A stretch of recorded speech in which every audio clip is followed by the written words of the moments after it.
وہ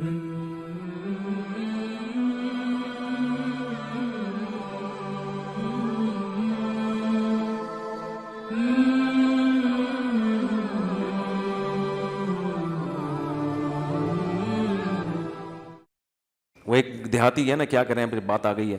ایک دیہاتی گیا, کسی قاری صاحب کو دیکھا, قاری صاحب کسی بچے کو کہہ رہے ہیں کمبخت تو گدھا تھا, میں نے تجھے انسان بنایا, یعنی انسان بنائے, تربیت کی. وہ دیہاتی بڑا حیران ہوا, ابھی یہاں گدھوں کو بھی انسان بنا دیتے ہیں. وہ بیچارہ, اس کو نہیں پتا تھے شہری زبان کے محاورے, تو وہ اپنا گدھا لے کر آیا, قاری صاحب اس کو بھی انسان بنا دو, قاری صاحب اس کو بھی. اب قاری صاحب کو مذاق سوجا, انہوں نے کہا یہ تو بہت ہی بیوقوف ہے. قاری صاحب نے کہا ٹھیک ہے چھوڑ جاؤ, مسالہ لگانا پڑے گا, انسان بن جائے گا. اب وہ 3-4 دن کے بعد آیا, قاری صاحب میرا گدھا انسان بن گیا. اس نے کہا وہ مسالہ زیادہ لگ گیا تھا, وہ نارمل انسان نہیں اعلیٰ درجے کا انسان بن گیا, اور وہ جونپور کا قاضی بن گیا, جج بن گیا ہے. چھوٹا نہیں ہوتا نا جج, تو بہت بڑا عہدہ ہوتا ہے.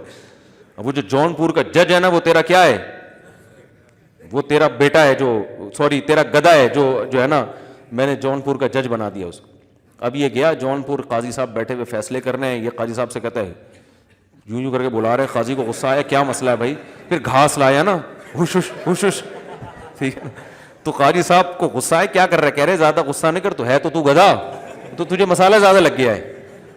تو تبلیغ والے بھی پبلک کو پکڑ کے کیا کرتے ہیں, مسالہ لگانا شروع کرتے ہیں. 6 نمبر ہو گئے, پھر صبح و شام نیک لوگوں کے ساتھ اٹھنا بیٹھنا. تو جنید جمشید کو بھی حضرت مولانا نے مسالہ لگا کے بہت زیادہ مسالہ, یہ 30 دفعہ جو مسالہ لگا نا, ٹھیک ہے نا, اس میں پپیتا بھی لگایا انہوں نے, ٹھیک. تو وہ پھر توبہ کر لی اسے سچی, اور موت کس پر ہوئی ہے, توبہ پر. کتنی بڑی فضیلت ہے یار. حدیث میں آتا ہے عمل کا مدار خاتمے پر ہے. اگر وہ اسی داڑھی کٹائی ہوئی حالت میں جہاز کریش ہو جاتا تو برے عمل پر موت ہوتی.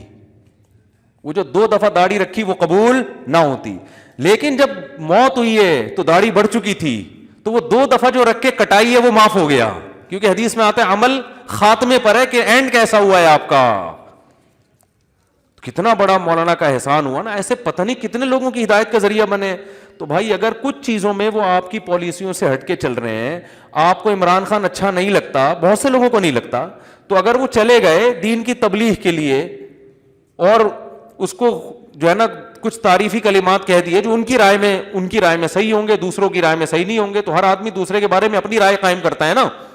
تو آپ کہہ دو بھائی, زیادہ سے زیادہ یہ کہہ دو مولانا نے یہ اچھا نہیں کیا, عمران خان کو تو ہم پسند نہیں کرتے, خام خواہ میں جا کے اس کی تعریفیں کر دی, بس اتنا کافی ہے. اتنا اعتراض بولو بھائی کافی ہے کہ یار یہ مولانا کا مجھے ادا اچھی نہیں لگی. باقی اس حیثیت سے کہ وزیر اعظم سے ملنا, اس پہ تو آپ اعتراض کر ہی نہیں سکتے. نبی صلی اللہ علیہ وسلم نے بادشاہوں کے پاس صحابہ کو بھیجا ہے, نجاشی کے پاس پناہ کے لیے صحابہ کو بھیجا ہے. یہ نہیں کہا کہ ہم جاؤ عیسائی بادشاہ ہے ہم کسی کی مدد نہیں لیتے. عبداللہ بن مسعود جیسے صحابی نجاشی کے پاس گئے ہیں پناہ لینے کے لیے, اور پھر اس کو محبت سے تبلیغ بھی کی ہے. حضرت جعفر طیار نے قرآن کی آیتیں پڑھی, مسلمان ہو گیا وہ. اگر وہ یہ کہتے نجاشی کون ہے, وہ تو عیسائی بادشاہ, ہم تھوڑی جائیں گے کسی کے پاس. ہرقل کے پاس خط بھیجا, سفیر گئے ہیں. تو ہمیں سیرت میں دونوں پہلو ملتے ہیں, استغنا بھی ملتا ہے اور سرداروں کو قریب کرنے کے. نبی نے سرداروں کے پاس بھی گئے آپ صلی اللہ علیہ وسلم, صحابہ بھی گئے ہیں. تو میں مجدد الفسانی رحمۃ اللہ علیہ کا بتا رہا تھا کہ انہوں نے بہت سے علماء نے فتوے دیے کہ یہ جناب اکبر بادشاہ ایسا ہے, یہ کافر ہو گیا, نکاح ٹوٹ گیا وغیرہ وغیرہ. انہوں نے کہا بھائی سارا حکومت اسی کے ہاتھ میں ہے, تو اگر ہم اس سے محبت دیں گے, اس کے قریب جائیں گے تو بہت کچھ کروا سکتے ہیں. اور اس طرح کا اگر ہمارا رویہ رہا تو اس سے ہندوستان میں شر کے علاوہ کچھ بھی نہیں پھیلے گا. مزید یہ علماء سے دور ہو جائے گا, سب وہ جلال الدین تو یہاں تک آ جاتا کہ وہ سب کو لٹکا دیتا. مجدد الفسانی رحمۃ اللہ علیہ نے لوگوں کی تانوں کی پرواہ نہیں کی اور بادشاہوں کے قریب گئے, شہزادوں کے قریب گئے. یہاں تک ایک شہزادے سے کہا کہ میں ضمانت دیتا ہوں میں اس وقت تک جنت میں نہیں جاؤں گا جب تک تجھے نہ لے کے جاؤں اپنے ساتھ. کتنے بڑے الفاظ ہیں دیکھو. میں تجھ سے وعدہ کرتا ہوں کہ مجھے اگر اللہ جنت میں لے کر گیا تو جب تک تو جنت میں نہیں جائے گا میدان حشر میں اللہ سے کہوں گا اللہ میں نہیں جاؤں گا جنت جب تک یہ نہیں جائے, اس کو نہیں میرے ساتھ بھیجو گے. کتنی بڑی یعنی شہزادے کو آپ مجدد الثانی پر بھی فتویٰ لگاؤ گے حکومت کی چاپلوسی کر رہے ہیں, یہ کر رہے ہیں, وہ کر رہے ہیں. لیکن مجدد الثانی نے ایسا کام کیا کہ جلال الدین اکبر کلمہ پڑھ کے دنیا سے گیا ہے.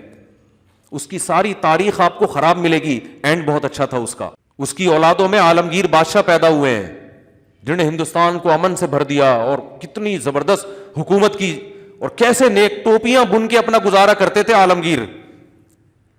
ٹوپیاں بیت المال سے تنخواہ نہیں لیتے تھے, ٹوپیاں بنا. بادشاہ ہندوستان کا جس میں برما بھی آتا تھا, جس میں بنگلہ دیش بھی پاک, اتنی بڑی سلطنت جس کو انگریز سونے کی چڑیا کہتا ہے, اور اس کا بادشاہ کیا کر رہا ہے, ٹوپیاں بن کے.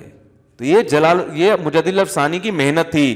تو میرے بھائی جو علماء حکمرانوں کے پاس جا رہے ہیں ان کو سمجھانے, اپنے دنیاوی مفاد کے لیے نہیں, ان علماء کی قدر کرو کہ جو فرض کفایہ ہے وہ یہ ادا کر رہے ہیں, اور قوم کی ملامت بھی لے رہے ہیں.